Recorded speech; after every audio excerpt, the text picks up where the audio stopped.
जय माँ लक्ष्मी। जय माँ वैभव लक्ष्मी। आप सभी भक्तों को मेरा प्यार भरा प्रणाम। आशा करती हूँ आप सब ठीक होंगे। तो आज की जो कहानी है वह है माँ वैभव लक्ष्मी के प्रत्यक्ष दर्शन की सच्ची कहानी। आप पूरी कहानी ध्यानपूर्वक सुने। तो अब कहानी शुरू करते हैं। वाराणसी के एक छोटे मोहल्ले में रमेश नाम का युवक रहता था। रमेश पढ़ा लिखा था पर नौकरी नहीं मिल पा रही थी। घर में बूढ़ी माँ थी जिनकी दवाइयों पर रोज खर्च होता था। कभी कभी तो हालात इतने खराब हो जाती कि उन्हें भूखा सोना पड़ता। पड़ोस के लोग ताने देते, इतनी पढ़ाई का क्या फायदा जब घर में चूल्हा तक नहीं जलता। रमेश बाहर से मजबूत दिखता लेकिन भीतर से टूट चुका था। हर रात वह माँ लक्ष्मी से प्रार्थना करता और पूछता, हे माँ लक्ष्मी, अगर आप सचमुच में है तो मुझे रास्ता क्यों नहीं दिखाती। एक दिन रमेश की मुलाकात मोहल्ले की एक बुजुर्ग महिला गौरी माँ से हुई। गौरी माँ ने रमेश की आंखों में छुपा दर्द पढ़ लिया। वे बोली, बेटा, जब सब रास्ते बंद हो जाएं, तब केवल माँ वैभव लक्ष्मी का दरवाजा खुला रहता है। तू उनका व्रत कर, सब ठीक हो जाएगा। रमेश पहले हिचकिचाया। माँ, मेरे पास तो पूजा की सामग्री खरीदने तक के पैसे नहीं हैं। गौरी माँ मुस्कुराई। सच्चे मन से किया गया व्रत ही सबसे बड़ा भोग है। माँ को सोने चांदी की जरूरत नहीं, उन्हें तेरी श्रद्धा चाहिए। अगले शुक्रवार रमेश ने पहला वैभव लक्ष्मी व्रत रखा। उसने घर साफ किया, मिट्टी का दिया जलाया और केवल एक मुट्ठी चावल और फूल चढ़ाए। उसकी आंखों से आंसू बहते रहे। उसने कहा, माँ, मेरे पास आपको देने के लिए कुछ नहीं, केवल विश्वास है। अगर आप मेरी सुन लेंगी तो मैं अपनी पूरी जिंदगी आपकी सेवा में लगा दूंगा। व्रत करते करते दूसरे ही हफ्ते उसकी माँ की तबीयत और बिगड़ गई। दवाइयाँ खरीदने के पैसे भी नहीं थे। रमेश भागा भागा अस्पताल गया, लेकिन डॉक्टर ने हाथ खड़े कर दिए। वह मंदिर के बाहर बैठकर रोने लगा। माँ वैभव लक्ष्मी, अगर आप सचमुच हैं तो मेरी माँ को बचा लो, मैं आपका दास हूँ। उस रात रमेश अपनी बीमार माँ के पास ही बैठा था। अचानक कमरे में हल्की सी सुनहरी रोशनी फैली। रमेश ने देखा एक दिव्य स्त्री सफेद वस्त्रों में, हाथ में स्वर्ण कलश और कमल लिए खड़ी है। उनकी आंखों से करुणा टपक रही थी। वे बोली, बेटा, तेरी आस्था ने मुझे बांध्य कर दिया है।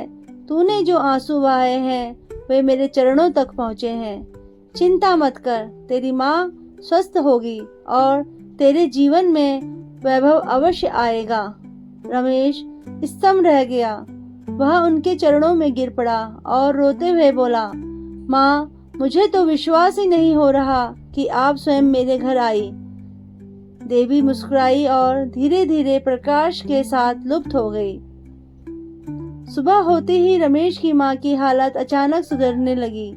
डॉक्टर ने जांच करके कहा, ये तो किसी चमत्कार से कम नहीं। रात भर में इतनी स्थिति कैसे सुधर गई। रमेश जान गया कि वह माँ वैभव लक्ष्मी की कृपा है। कुछ ही दिनों बाद रमेश को एक बड़ी कंपनी से नौकरी का ऑफर मिला। वह नौकरी न केवल स्थायी थी बल्कि वेतन भी बहुत अच्छा था। अब घर की हालत सुधरने लगी, माँ खुश रहने लगी। घर में रोज दीपक जलने लगा और मोहल्ले के लोग जो पहले ताना देते थे अब कहते, सचमुच यह तो वैभव लक्ष्मी का वरदान है। माँ के प्रत्यक्ष दर्शन ने रमेश का जीवन ही बदल दिया। उसने ठान लिया कि वह हर शुक्रवार न केवल व्रत करेगा बल्कि गरीब और जरूरतमंदों की मदद भी करेगा। उसका मानना था, माँ वैभव लक्ष्मी ने मुझे दर्शन देकर आशीर्वाद दिया है, अब मेरी जिम्मेदारी है कि मैं उनके नाम पर दूसरों की मदद करूं। यह कथा हमें बताती है कि माँ वैभव लक्ष्मी केवल धन की देवी नहीं वे करुणा और आस्था की देवी भी हैं। जब भक्त सच्चे मन, आंसुओं और विश्वास से माँ को पुकारता है तो वह स्वयं प्रकट होकर दर्शन देती है। और माँ के दर्शन का असली अर्थ है जीवन में विश्वास, सेवा और वैभव का संगम। जय माँ लक्ष्मी, जय माँ वैभव लक्ष्मी। आशा करती हूँ भक्तों आपको आज की यह सच्ची कहानी पसंद आई होगी माँ वैभव लक्ष्मी से जुड़ी हुई, और उन्होंने साक्षात अपने भक्त को कैसे दर्शन दिए। तो अगर मन में सच्ची श्रद्धा और माँ के प्रति विश्वास हो तो आप भी अपनी हर एक इच्छा पूरी करवा सकते हैं माँ वैभव लक्ष्मी का व्रत रखकर। सच्चे मन से आप व्रत रखिए, सारी इच्छाएं, आपके सारे कष्ट दूर हो जाएंगे। अगर वीडियो या यह कहानी आपको पसंद आई है तो लाइक ज़रूर करें और अपने दोस्तों में वीडियो शेयर करें और कमेंट बॉक्स में जय माँ लक्ष्मी लिखना ना भूलें। दोस्तों, आप भी सोचते होंगे मैं कभी साईं बाबा की कहानी बताती हूँ, कभी वैभव लक्ष्मी की कहानी बताती हूँ, कभी खाटू श्याम की कहानी बताती हूँ। तो मेरा यही मानना है कि मेरे माध्यम से जो साईं भक्त हैं, जो खाटू श्याम के भक्त हैं और जो माँ वैभव लक्ष्मी को मानते हैं, उनका प्रचार प्रसार मैं कर सकूं। क्योंकि मैंने सभी व्रत रखे हैं, साईं बाबा का भी रखा है, वैभव लक्ष्मी माँ का भी रखा है और खाटू श्याम महाराज को भी मैं मानती हूँ। सच में यह सभी भगवान अपने चमत्कार दिखाते हैं। ऐसा कोई भक्त नहीं होगा जो सभी भगवान की पूजा अर्चना ना करता हो। बस यहाँ पे ये होता है कि जहाँ पे हम लोग, यह कहावत तो सभी ने सुनी होगी, मानो तो भगवान, ना मानो तो पत्थर की मूरत। इसका अर्थ यही है कि भगवान की शक्ति हमारे विश्वास पर टिकी है। अगर हम श्रद्धा और आस्था से मूर्ति को पूजते हैं तो वह सिर्फ पत्थर नहीं रहती, वह हमारे लिए जीवित भगवान बन जाती है। और अगर हम विश्वास ही ना करें तो वह मूर्ति हमें साधारण पत्थर जैसी ही दिखेगी। यानी शक्ति मूर्ति में कम और भक्त की भावना में ज्यादा होती है। भक्ति और विश्वास ही पत्थर को भगवान का रूप दे देती है।